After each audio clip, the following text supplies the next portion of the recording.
અમદાવાદના આકાશમાં 12 જૂન 2025ના રોજ ઘટેલી એક ભયાનક પ્લેન દુર્ઘટનાએ સમગ્ર ગુજરાતને શોકમાં ડૂબાડી દીધું છે. એર ઇન્ડિયાની ફ્લાઇટ AI-171 જે લંડન જઈ રહી હતી, ટેક ઓફની ગણતરીની ક્ષણોમાં જ ક્રેશ થઈ, જેમાં 241 મુસાફરો અને ક્રૂ મેમ્બર્સના જીવ ગયા. આ દુઃખદ ઘટનાએ ખેડા જિલ્લાના સિંગાલી અને વણસોલી તથા કઠલાલને પણ ઊંડો આઘાત આપ્યો છે. નમસ્કાર, હું છું ક્રિજેશ પરમાર.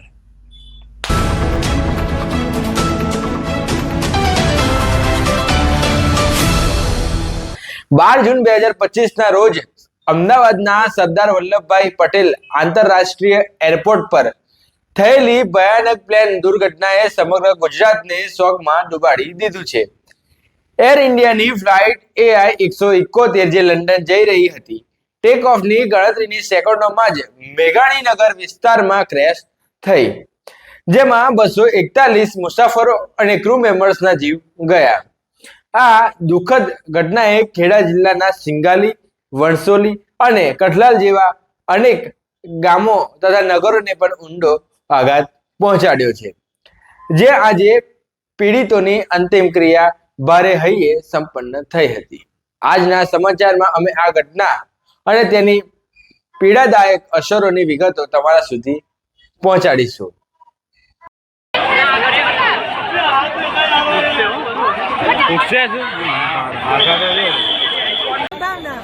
भावना बहन, आपके कौन आ रहे थे और कौन सी फ्लाइट में आ रहे थे और अभी क्या सिचुएशन लग रही है आपको? हमारी बहन जा रही थी एक बजे जा रही थी प्लेन। एक और 10 की फ्लाइट थी और जा रही थी लंदन। लंदन जाने से पहले ही क्रैश हो गया प्लेन।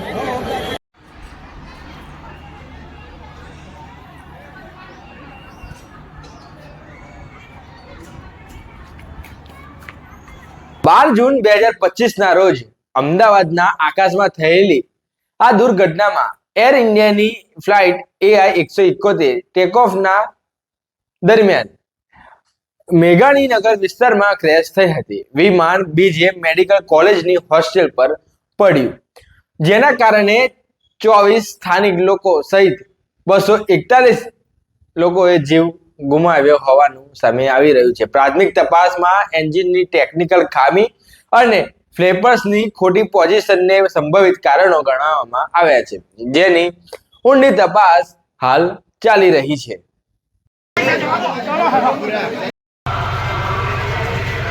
ખેડા જિલ્લાના મહુધા તાલુકાના સિંગાલી ગામમાં શોકનો માહોલ છવાયો હતો.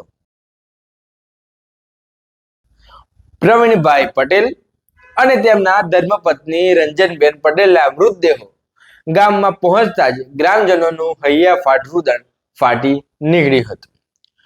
આ દંપતી પોતાના પુત્રને મળવા લંડન જઈ રહ્યું હતું, પરંતુ કાળે તેમની આ સફર અંતિમ સફર બનાવી હતી.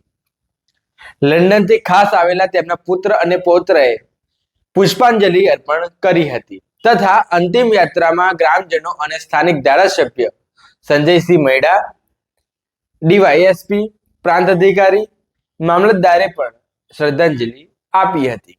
પ્રવીણભાઈ અને રંજનબેનના મૃતદેહો પંચમહાભૂતમાં વિલીન થયા, જેનાથી ગામ હિબકે ચડી ઉઠ્યું હતું. બીજી તરફ સ્થાનિક ધારાસભ્ય જે સંજયસિંહ મૈડા છે તે પણ અહીં આગળ ઉપસ્થિત છે અને જે પરિવાર છે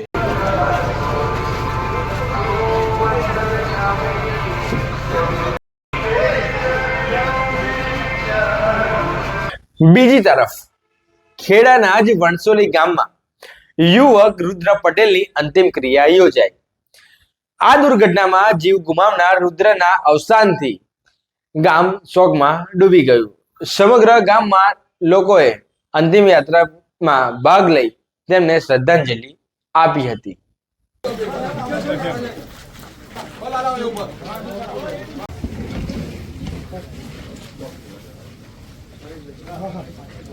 તારીખ 18/6/2025ના સવારના શાંત પ્રહરમાં કઠલાલ નગર પણ એક દુઃખદ ઘટનાનું સાક્ષી બન્યું, જ્યાં સમાજસેવી અને પ્રભાવશાળી કઠલાલ નગરપાલિકા ઉપપ્રમુખ પ્રશાંતભાઈ દિલીપભાઈ પટેલ ઉર્ફે લાલભાઈ વકીલની અંતિમ યાત્રા યોજાઈ.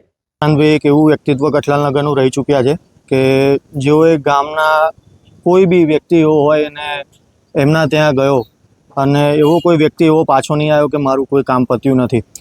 એવા એક વ્યક્તિત્વ આપણી જોડે અત્યારે રહ્યું નથી. તો ભગવાન એમની દિવ્ય આત્માને શાંતિ આપે. કઠલાલના દરેક જાહેર પ્રસંગ હોય તો સૌ પ્રથમ પ્રશાંતભાઈ જોડે આવીને ઊભા રહેતા હતા કે બાળકો શું તમને જરૂર છે, દરેક વસ્તુ ગામના દરેક પ્રશ્નોથી માંડીને દરેક વસ્તુ, અને એમના કામની અંદર કંઈ જોવું ના પડે. અત્યારે ખરેખર આખા ગામ દુઃખની લાગણી વ્યક્ત કરે છે કેમ કે આ જે વિમાન દુર્ઘટનાની અંદર જે એમનું દુઃખદ અવસાન થયું, ભગવાન એમની દિવ્ય આત્માને શાંતિ આપે. આ દુર્ઘટનામાં જીવ ગુમાવનાર પ્રશાંતભાઈના સેવાભાવ અને સમાજ માટેના અર્પણથી તેઓ નગરમાં પ્રસન્નીય હતા. તેમની અંતિમ યાત્રામાં કઠલાલના દરેક વર્ગના લોકો, યુવાનો, વૃદ્ધો અને બાળકો ભાગ લઈ ઓમ શાંતિના નાદ સાથે તેમને વિદાય આપી. યાત્રા દરમિયાન પુષ્પવર્ષા અને શ્રદ્ધાંજલિએ નગરની ગલીઓ ગૂંજી ઉઠી. તેમના અંતિમ સંસ્કાર કઠલાલની નજીક નિવારણ ભૂમિ પર સંપન્ન થયા, જેમાં સ્થાનિક નેતાઓ અને સામાજિક સંગઠનો પણ હાજર રહ્યા અને સ્થાનિક ધારાસભ્ય રાજેશ ઝાલાએ પણ તેમને શ્રદ્ધાંજલિ આપી. ત્યારે આ દુઃખદ ઘટના બાબતે તેમને શું કહ્યું તે આપ સાંભળો. ગત 12 તારીખે અમદાવાદથી લંડન જઈ રહેલી એર ઇન્ડિયાની ફ્લાઇટ ક્રેશ થતો સમગ્ર દુર્ઘટના જે ઘટી તે ખૂબ જ દુઃખદ બાબત છે. ગુજરાત રાજ્યની વાત કરીએ તો ગુજરાત રાજ્યએ પણ ગુજરાતના પૂર્વ મુખ્યમંત્રી, સંવેદનશીલ મુખ્યમંત્રી વિજયભાઈ રૂપાણીને પણ ગુમાવ્યા છે. એ જ રીતે મારી વિધાનસભાની વાત કરું તો કપડોન વિધાનસભાની અંદર 6 લોકોએ પોતાના જીવ ગુમાવ્યા છે આ દુર્ઘટનાની અંદર. તેમાં કઠલાલ નગરપાલિકાના અમારા પૂર્વ પ્રમુખ અને હાલના ઉપપ્રમુખ પ્રશાંતભાઈ પટેલનું પણ મૃત્યુ થયું છે. ત્યારે 13 તારીખના રોજ કઠલાલ શહેરના તમામ વેપારીઓએ બજાર બંધ રાખીને તેમને શ્રદ્ધાંજલિ અર્પણ કરી હતી અને આજે તેમનો પાર્થિવ દેહ DNA ટેસ્ટ કર્યા બાદ એમના વતન કઠલાલ ખાતે લાવવામાં આવ્યો. ત્યારે આજે કઠલાલ શહેર અને ગ્રામ્ય વિસ્તારમાં ખૂબ શોકની લાગણી અનુભવી રહ્યા છીએ. ત્યારે ભગવાન માતાજીને પ્રાર્થના કરીએ કે આવી પડેલી આફતમાં તેમના પરિવારજનોને દુઃખ સહન કરવાની શક્તિ આપે અને અમારી સંવેદનશીલના હંમેશા માટે એમના પરિવાર સાથે છે. આ દુર્ઘટનાની તપાસ માટે ઉદ્યાન મંત્રાલયે ઉચ્ચ સ્તરીય સમિતિ ગઠિત કરી છે અને બ્લેક બોક્સની તપાસ ચાલી રહી છે. આ ઘટનાએ સિંગાલીના પ્રવીણભાઈ, રંજનબેન, વણસોલીના રુદ્ર અને કઠલાલના પ્રશાંતભાઈ જેવા અનેક પરિવારોને આઘાત આપ્યો છે. સાંપ્રત ન્યૂઝ દિવંગત આત્માઓને શ્રદ્ધાંજલિ અર્પણ કરે છે અને તેમના પરિવારજનોને શક્તિની પ્રાર્થના કરે છે.